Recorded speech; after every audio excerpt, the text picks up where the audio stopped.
Tutmuş olduğunuz küpler nasıl? Özel ya, onu kemik kökleri bu şekilde. Tamam yaptı, toprağa götürüyor ve bu anlamda bir şey. Bu da komple yıkarsını değiştirecek bir bölgeyi. Evet, Asya'nın harikasını değiştiriyor. Ekspektimiz Asya dönemi olmak ihtimali. Bu şekilde böyle yükselttiler. Bunlar büyük.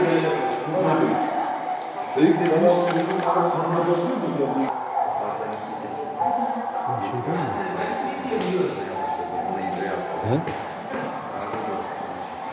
Bu özelliği kesintisiz yaşam devam etmiş değil mi 12 bin yıl boyunca?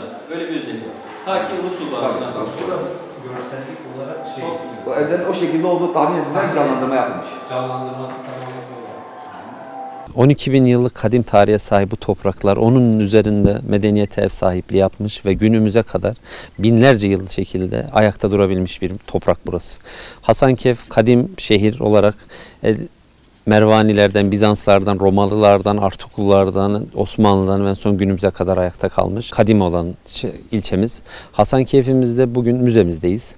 Hasankeyf Müzesi arkeopark alanının üzerine kurulmuş 96 bin metrekare alanın üzerine kurulmuş bir müze. Belki de ülkemizde sınırlı sayıda olan müzelerimizden biri. Hasankeyf Müzemiz 10 Mayıs 2019'da açıldı ve misafirlerini o günden itibaren ağırlamaya başladı. Paleolitik çağdan günümüze kadar gelmiş ve yaklaşık 3500'ün üzerinde eseri içerisinde barındıran bu müzemiz fosil atıklardan olsun, günümüze kadar gelmiş sikelerden olsun birçok tarih eseri içerisinde barındıran yeni eserlerimiz gelmeye devam ediyor.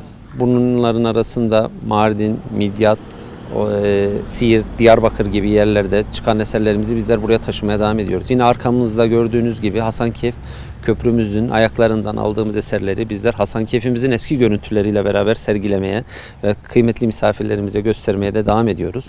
2025'te bunun için bir sayı ortaya koyduğumuzda bu yılki 25 bin rakamının çok üzerine çıkacağına inanıyoruz.